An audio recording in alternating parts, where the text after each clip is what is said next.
আসসালামু আলাইকুম ওয়া রাহমাতুল্লাহি তাআলা ওয়া বারাকাতুহু। দেশ এবং দেশের বাইরে থেকে যারা দেখতেছেন সবাইকে আমি এইচ.এম. ফজলুর রহমান বিপ্লবী ইসলামী সঙ্গীত শিল্পী তরুণ বক্তা। আলহামদুলিল্লাহ, আল্লাহ শুকর আদায় করি আল্লাহ সুবহানাহু ওয়া তাআলার দরবারে যে আল্লাহ তাআলা আমাদেরকে দীর্ঘ 16টি বছর পর, এক যুগের পর আমরা মরহুম শহীদ আল্লামা আব্দুল হাসান সাঈদী সাহেবের তাফসীর শুনেছিলাম আলিয়ার মাঠে, আর এখন দীর্ঘ এক যুগের পর আবার নতুন করে সূচনা হয়েছে এমসি কলেজ মাঠে। আলহামদুলিল্লাহ আলহামদুলিল্লাহ।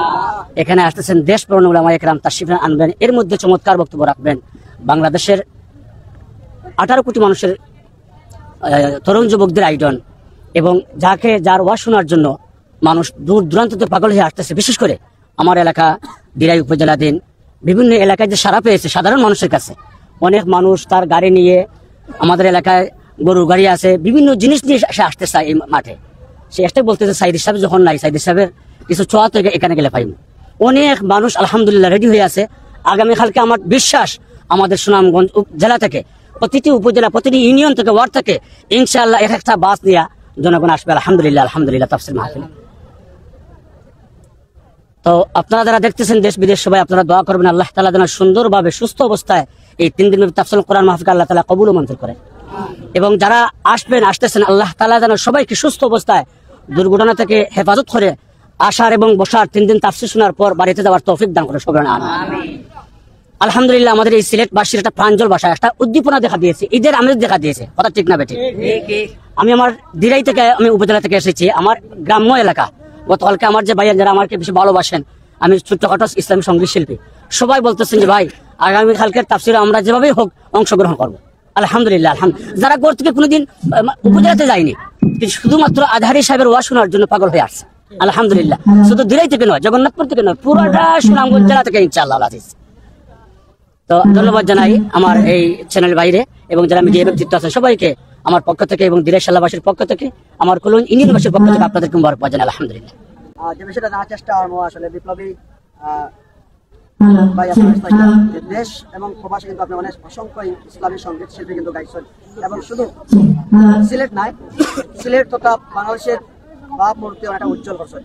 তো এই মুহূর্তে যদি আমরা প্রথমে জানার চেষ্টা করি যে আগামীকালকে আর মানে কয় লক্ষ ধর্মপ্রাণ মুসল্লিরা কিন্তু সিলেটের ঐতিহাসিক এমসির মাঠে নতুন ইতিহাস সৃষ্টি করবে সিলেটবাসীর জন্য, সেটা জানতে চাই। আলহামদুলিল্লাহ, আমি দেখেছি আজহারী সাহেবের সবচেয়ে বড় প্রোগ্রাম, প্রথম প্রোগ্রাম পেকুয়াতে, এই চিটাগাং কক্সবাজার পেকুয়াতে হাজার হাজার লক্ষ লক্ষ মানুষ, যেখানে আপনার ইয়া ছাড়া মানে বাউন্ডারি পাড়িয়ে গেছে, এরকম মানুষ হয়েছে। এরপরে দেখলাম যশোর, আপনার মানে সবচেয়ে চমক যেটা যশোর ড্রাম দিয়া, এই আপনার ইয়ার মধ্যে পুষ্করির মধ্যে, আমাদের সিলেটি ভাষা বলা পুষ্করি, এটা কি বলে পুকুরের মধ্যে ড্রাম দিয়ে, এটা আচমকা এক জিনিস। আলহামদুলিল্লাহ, মানুষ দিয়ে এত ভক্ত কোরআনের, মানুষ দিয়ে এত আশিক, আল্লাহু আকবার আল্লাহু আকবার, এটা না দেখলে বোঝা যেত না। কিন্তু যশোর যেরকম হাজার হাজার লক্ষ লক্ষ মানুষ হয়েছে, আমি আশাবাদী সিলেট বিভাগ থেকে যে প্রাণ ঝোল বসায় শুধু সাঈদী সাহেবের মনকে ভালোবাসার জন্য এই মাঠে উপস্থিত হবে, না হলো 6 থেকে 7 লক্ষ মানুষ ইনশাআল্লাহ হবে, সম্পর্কে হলো 6 থেকে 7 লক্ষ মানুষ ইনশাআল্লাহ হবে। সমাধান চাও যদি জীবনে মরণে, ফিরে চাও খুঁজে নাও চোখ রাখো কোরআনে। সমাধান চাও যদি জীবনে মরণে, ফিরে চাও খুঁজে নাও চোখ রাখো কোরআনে। সমাধান চাও যদি জীবনে মরণে, ফিরে চাও খুঁজে নাও চোখ রাখো কোরআনে। তবে পাবে তুই শান্তির ঠিকানা, তবে পাবে তুই মুক্তির ঠিকানা, যদি মেনে নাও তুমি মনে প্রাণে। কথা ঠিক না বেটে? সমাধান চাও যদি জীবনে মরণে, ফিরে চাও খুঁজে নাও চোখ রাখো কোরআনে। সমাধান চাও যদি জীবনে মরণে, ফিরে চাও খুঁজে নাও চোখ রাখো কোরআনে। এ তো চির অম্লান চির মুক্তির ডাক, এই জি মহাবাণী খোদারি কালামে পাক। এ তো চির অম্লান চির মুক্তির ডাক, এই জি মহাবাণী খোদারি কালামে পাক। এই দুনিয়ার সেই দুনিয়া, এই দুনিয়ার সেই দুনিয়া, মুক্তি পাবে তুই দু জাহানে। ঠিক না বেটে?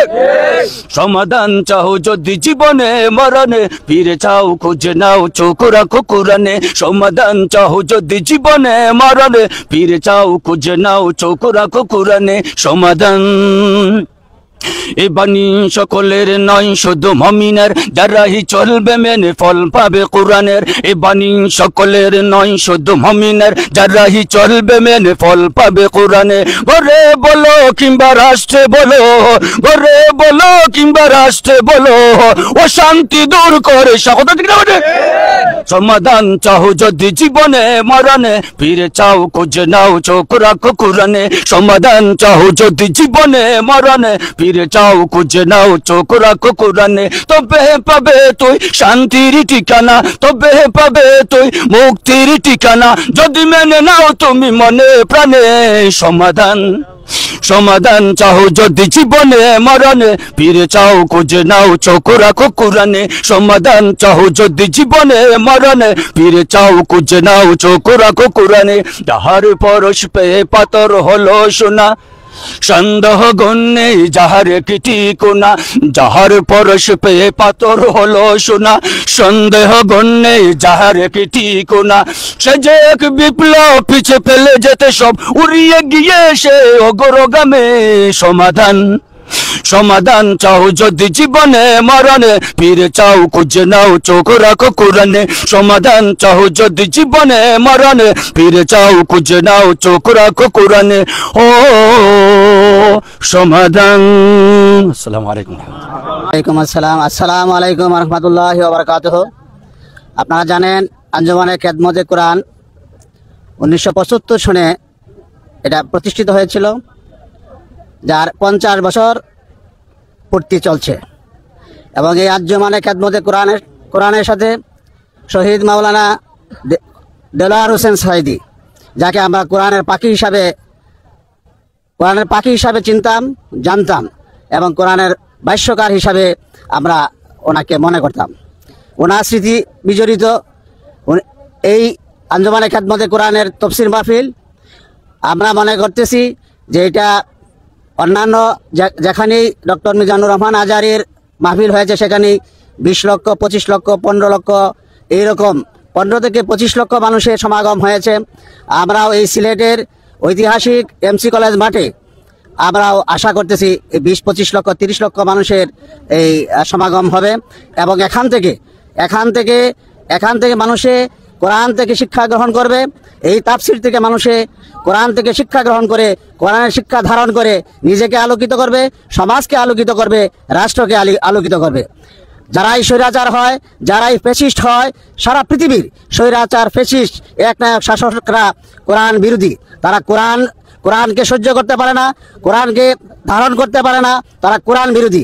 এই কারণে যে সমস্ত ব্যক্তিরাই কোরআনের ভাষ্যকার হয়েছেন, কোরআনের কথা মানুষের মধ্যে পৌঁছিয়ে দিয়েছেন, সে সমস্ত ব্যক্তিকেই তারা হয় হত্যা করেছেন অথবা গুম করেছেন, না হয়তো দেশ থেকে বাধ্য করেছেন। এটা সারা পৃথিবীতে এটা এই স্বৈরাচার, ফ্যাসিস্ট একটা সবার একই চরিত্র।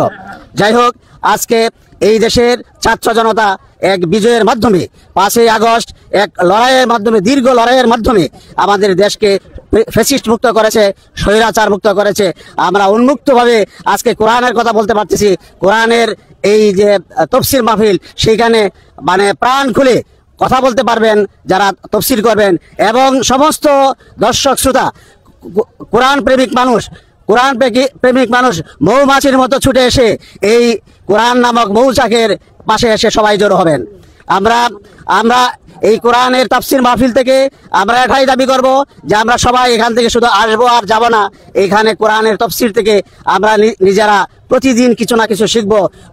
প্রতি মুহূর্তে আমরা নতুন কিছু আমরা কোরআনের যেগুলি আল্লাহ আদেশ করেছেন সেগুলি মানার আপ্রাণ চেষ্টা করব, যেগুলি নিষেধ করেছেন সেইগুলি ছেড়ে দেওয়ার আপ্রাণ চেষ্টা করব। তবেই আমাদের এই তফসির মাহফিল অনুষ্ঠানের এই সফলতা আসবে। আর যদি আমরা গেলাম, শুনলাম, এক কানে শুনলাম আর এক কানে বের করে দিলাম, এই যে তফসির মাহফিল, মানুষের এত কষ্ট, মানুষের এত দান, এগুলি সম্পূর্ণ বৃথা হয়ে যাবে। যাই হোক, আমরা এক সময় ধারণা করতাম যে মাওলানা দেলোয়ার হোসেন সাইদি সাহেব চলে গেছেন আমার এই দেশে, আর এইভাবে মানুষকে কে আহ্বান করবে? যার ডাকে সমস্ত মানুষ একত্রিত হয়ে যাবে, সমস্ত আলেম উলামা, সমস্ত ধর্মপ্রাণ মানুষ একত্রিত হয়ে যাবে। আমরা এখন দেখছি যে না, এইরকম মানুষ এই সাইদি সাহেবের উত্তরসূরি।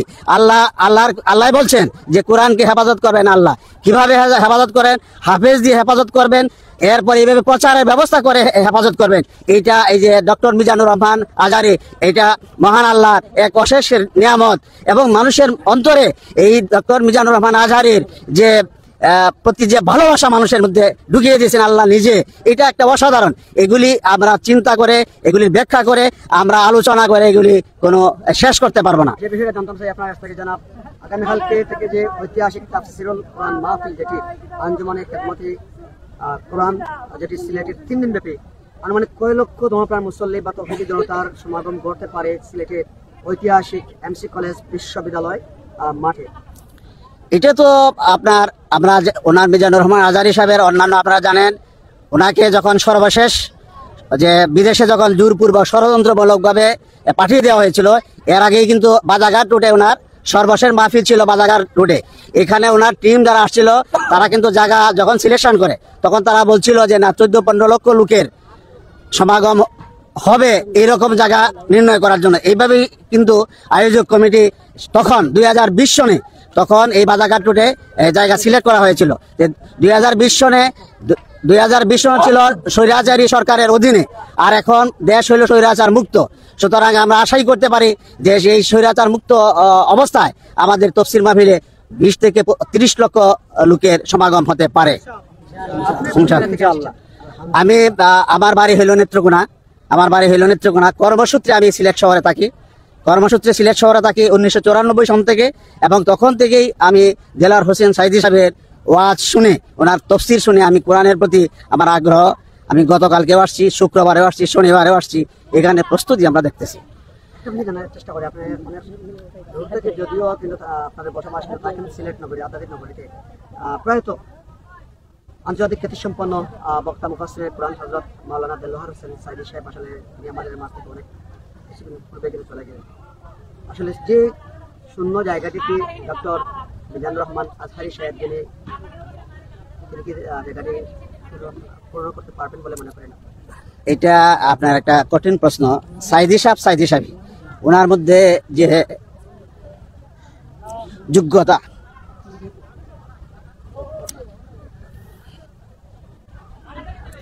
উনি একজন আল্লাহর ওলি ছিলেন। এটা আপনারা দেখতেছেন যে ওনার যতগুলি বক্তব্য দিয়েছেন সবগুলি বক্তব্য ফলে গেছে। উনি একজন আল্লাহর ওলি। আমি কিছুদিন আগে ভারতের রাষ্ট্রদূত যিনি বাংলাদেশে ছিলেন, পিনাক রঞ্জন চক্রবর্তী, ওনার একটা বক্তব্য আমি শুনেছি। সেখানে বলেছেন যে শেখ হাসিনার এই ধরনের পতন হবে, এটা ভারত জানতো। আমার তখনই প্রশ্ন আসছে যে এটা যদি ভারত জানতো, তাহলে কি সাইদি সাহেবকে পরিকল্পিতভাবে হত্যা করা হয়েছে? কারণ এই যে মাটি, এই মাটিকে ইসলামের জন্য মানুষকে উৎসাহিত করা, ইসলামের কোরআনের প্রেমে মানুষকে উৎসাহিত করা, এটার মূল কারিগর হলো সাইদি সাহেব। এখানে এইটার যাত্রা শুরু করেছেন, তফসির মাহফিলের যাত্রা শুরু করেছেন। আর সেই তফসির মাহফিলের যাত্রা যে শুরু হয়েছে, মাঠ তৈরি করে দিয়েছেন। এখন আপনারা মিজানুর রহমান আজহারী বলেন, আমির হামজা বলেন, আব্দুল্লাহ আলামিন বলেন, অন্যরা এই প্রস্তুত মাঠে তারা এসেছেন। প্রস্তুত সাইদি সাহেব যে মাঠ প্রস্তুত করে গেছেন, কোরআনের জন্য যে মাঠ প্রস্তুত করে গেছেন, সেই মাঠে তারা মেহমান হিসাবে আসতেছেন। যাই হোক, তাদের যোগ্যতা, তারা যেহেতু যুগের চাহিদা অনুযায়ী তারা শিক্ষা গ্রহণ করেছেন। যেমন আজহারী সাহেব, উনি 3টা ভাষা খুব সুন্দরভাবে, আরবি, বাংলা এবং ইংরেজি ভাষায় এত দখল।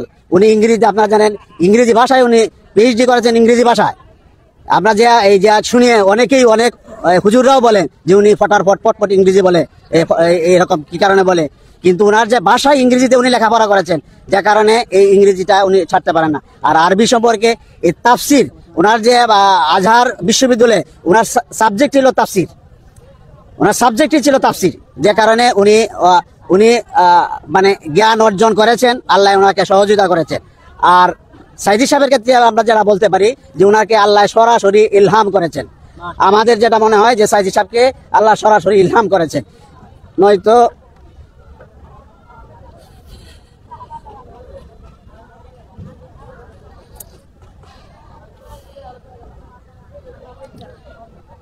যে বাক্যগুলি বলেছিলেন, যে বাক্যগুলি বলেছেন, এখানে ঢোকার সময়ও আমি সাইদি সাহেবের ওয়াজ শুনতে পারছিলাম যখন মঞ্চে আসি, যে বাংলাদেশের উত্তর আকাশে কালো মেঘ জমেছে, যদি আমরা সম্মিলিতভাবে সেটা প্রতিহত না করতে পারি তাহলে এমন অন্ধকার চলে আসবে যেটা সুবে সাদেক হওয়া প্রায় অসম্ভব।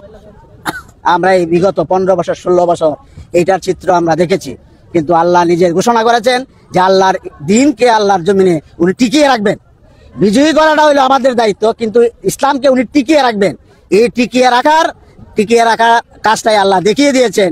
এই যখন রাজনৈতিক নেতৃত্ব, রাজনৈতিক দলগুলি প্রায় ব্যর্থ হয়ে গিয়েছিল, আন্দোলন করতে করতে প্রায় ব্যর্থ হয়েছিল, তারা হতাশ হয়ে গেছিল, তখন ছোট ছোট শিশু, primary school, high school, college, ইউনিভার্সিটির ছাত্ররা এবং সাধারণ জনতা, রিক্সাওয়ালা, ঠেলাওয়ালা, একদম সাধারণ পাবলিক, কৃষক, শ্রমিক, মজুর রাস্তায় বের হয়ে কিভাবে এই স্বৈরাচারের হাত থেকে ইসলামকে মুক্ত করেছেন এবং আল্লাহর এই বাণীকে, যে আল্লাহ যে বলেছেন আমি ইসলামকে আমি টিকিয়ে রাখবো, এটা হেফাজত করার দায়িত্বটা আমি নিয়েছি, এটা প্রমাণ করে দিয়েছেন মহান আল্লাহ রাব্বুল আলামিন। এই জন্য আমরা আল্লাহর কাছে শুকরিয়া, হাজারো শুকরিয়া। এইরকম একটা সুন্দর একটা প্যান্ডেল যে হয়েছে, আশা করি যারা আসবে তারা সুন্দরভাবে এই তাফসীর মাহফিল শুনতে পারবে, এবং যারা আয়োজক কমিটি তারা অনেক সুন্দর ব্যবস্থাপনা করেছেন এবং দেখার মতো দর্শনীয় একটা মঞ্চ আমরা এখন দেখতে পাচ্ছি। আশা করি আমরা সবাই সুন্দরভাবে তাফসীর উপভোগ করব এবং নিজেরা ব্যক্তিগত জীবনে কোরআনের বাণী অনুসরণ করব, সমাজকে কোরআনের নির্দেশনী পরিচালিত করার চেষ্টা করব এবং রাষ্ট্র কোরআনের আলোকে যাতে পরিচালিত হয় সেই চেষ্টা আমরা আপ্রাণ চেষ্টা করব। সর্বোচ্চ শক্তি দিয়ে, জীবনে সর্বোচ্চ ত্যাগ দিয়ে এখানে কোরআনের রাষ্ট্র প্রতিষ্ঠিত করার জন্য আমরা চেষ্টা করব। এই আহ্বান জানিয়ে এবং মহান আল্লাহর কাছে শুকরিয়া জানিয়ে আমার বক্তব্য এখানে শেষ করছি। আসসালামু আলাইকুম ওয়া রাহমাতুল্লাহি ওয়া বারাকাতুহু।